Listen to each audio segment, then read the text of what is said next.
Shubor naga Khlam jong unong san Hima. Deputy Commissioner jaga East Khasi Hills District kakang Isawanda lalu Nei kasngi kelapan tip bahaka district berok kawai kidan hadu arpusau hajar sispa san peprangut kiblayo eka Khlam kuvet kat kendai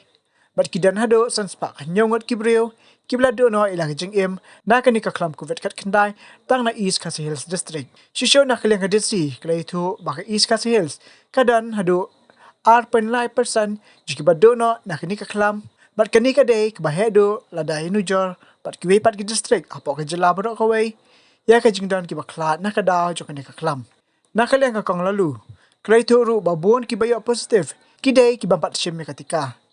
ki ba poi shi hospital ru ki day ki bampat shim ya katika na kaleng ka district la kan tu ya baro bakin wan sakmat man wan shim ya katika kum Khlad man ajing ya da ya ki shimet ya ka ying asam bat ya ki bahaya asam baro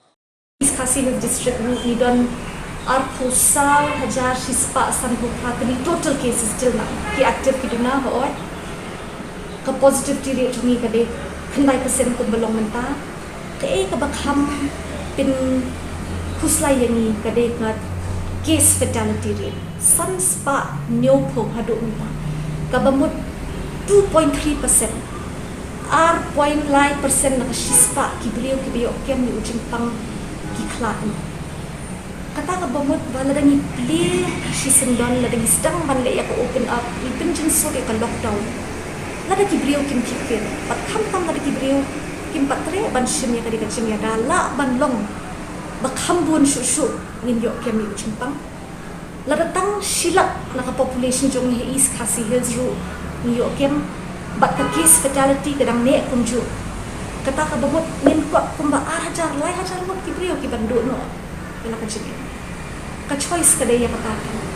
nin choose bangin infect bon mot kin yap bon mot lani ngin vaccinate ngin shim ya ketika ki banila yo ki bala shim hi ya ketika ki kham duna ban yo kem ya ka chimpang du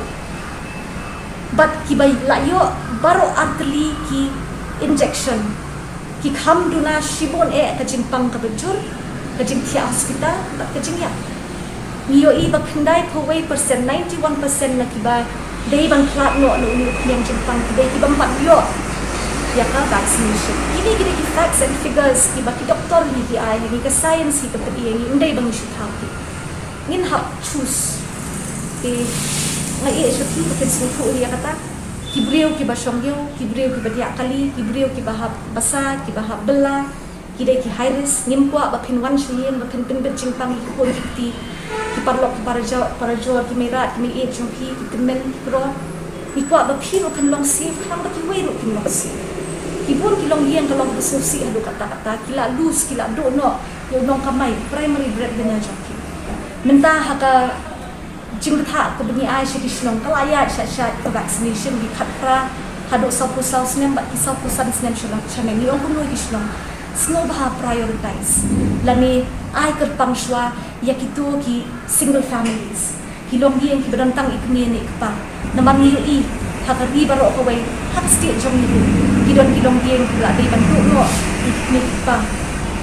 haka chu ko ki primary breadwinners kila dong kilong yen ki badu no yu makamay ni yen kano ka bajanjan kata ni on prioritize ki kum jo ni ki mobile persons pa ki wai hoot kidang don hi ki resist ki patre ngin ai ka jin pen sutho ngin yara pan pen sutho kidre ha ka chu ka por ni sutho na babon la kan shakma lais ni la panya di vaccination ha muda na ben kan ki street vendors of progress la bon ki la kan shakma bat men ta ki bala shong police bazar men ta ki dei ki la vaccine sudah ti kusin ni sutho na ta ki la sham khya lo ki tho ya ka jing yada ba ka jing yara chu vaccination bat ki lu ki kermen nila hi la dan ya trailang ngin la ban so tho ki brio bangin la ban yada ya